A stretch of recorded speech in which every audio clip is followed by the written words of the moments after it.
Spiritual.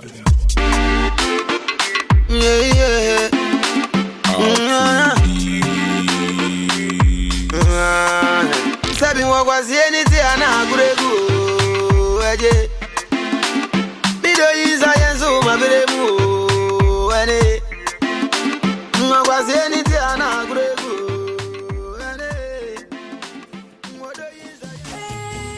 My name is Kaywa, a producer and a sound engineer, but my real name is David Kujoche.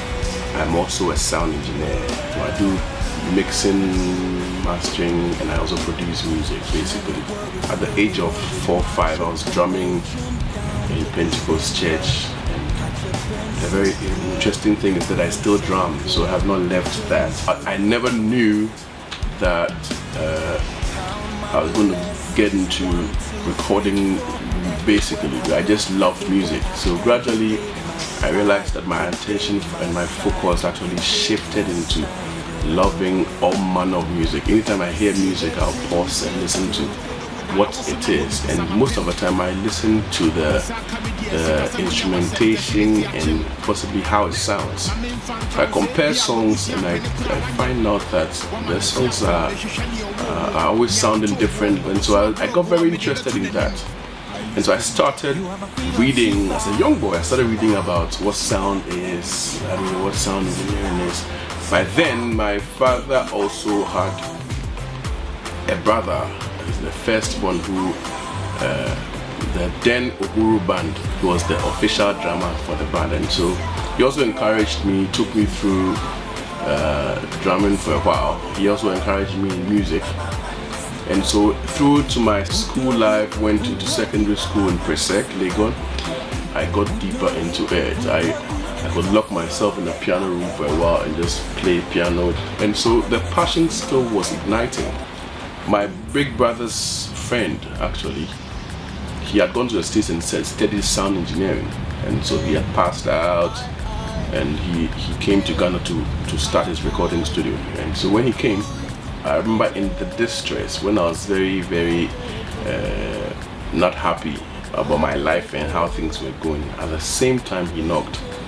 And you can imagine when God sends an angel your way like that.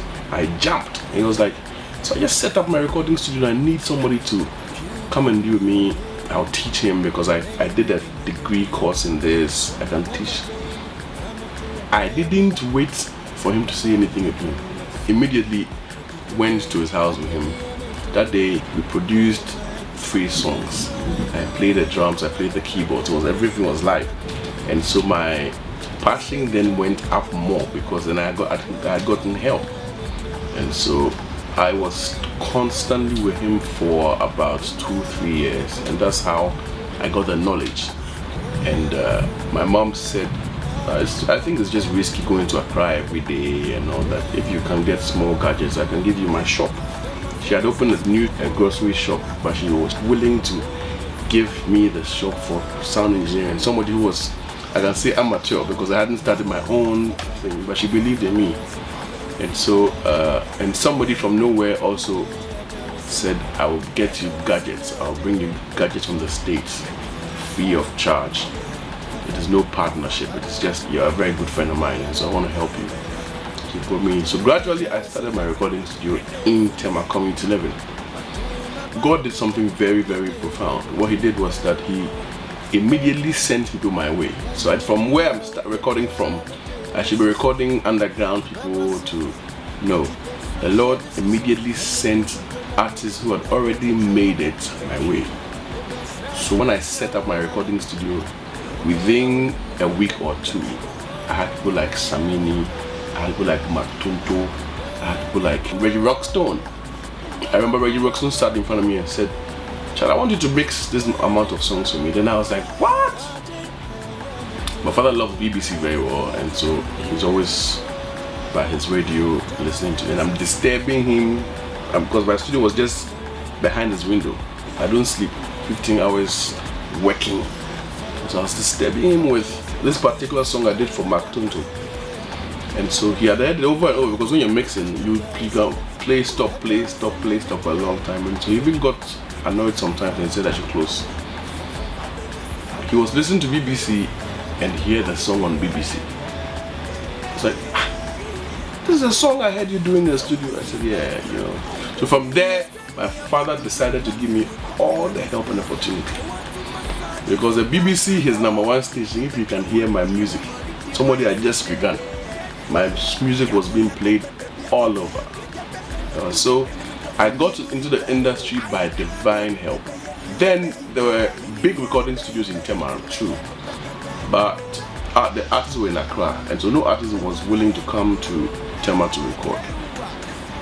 But by God's grace, Tema recording artists, then they were not made recording artists, they were just underground, moving here and there, likes of Sarkodie, R2Bs, Chenfe, Rough and Smooth. They were all raised in my studio.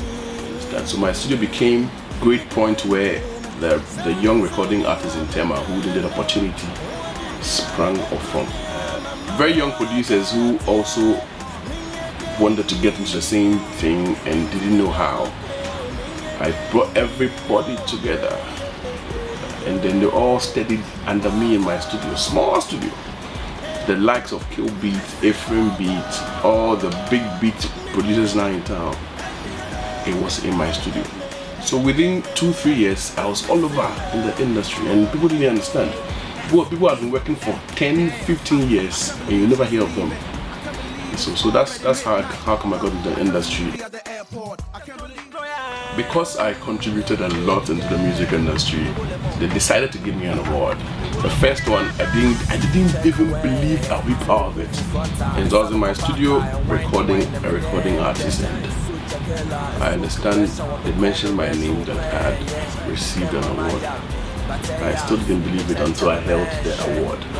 It was splendid. And so I realized that it is the fact that it is good work and diligence, above all, wasn't by my strength but by the power of God that has been supporting me in everything I do. And so my stronghold was the fact that I was able to do every genre very, very well, and I paid prizes. So there were times I didn't have money, but I was producing music. I can borrow money from my mom, buy power, and produce music for free. And today people have benefited. I taught people sound engineering, and I took no money from anybody. I have traveled all over because of this job. I have received awards because of this job. I have met people, I've met very prominent people in the world because of this job. And so the intentions are still the same. Me doing music production, the same me putting in a lot of effort, and the same me teaching more producers and sound engineers. I've done that not only in Ghana, in the UK I've been teaching producers.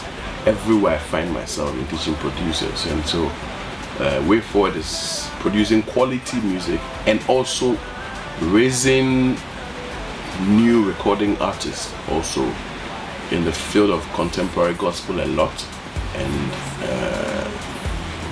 and also general. I mean, because it's business we're running, and so basically that's the way forward. And we know that the Lord will sustain us and give us ideas, plans, and helping artists also to achieve their goal and their dream. From Christian Love down to Hetty Great, into Kwesi Oting, into Nanaya Abuache, into Ni Okai, into Noble Nketia. I mean, the list is endless, and so there's a very strong passion for me in that direction. And so because I believe in giving back to God what He's given me, and so this is my story. But I want you to understand that any time you want to do something, you need to be very focused. You need to know that when you are focused and your passion drives you towards your direction, God will provide for you a help. I want to encourage every artist who is doing music in Ghana, move ahead, put in your possible best. Above all, give God the chance so He can work in you. My cup overflows with power.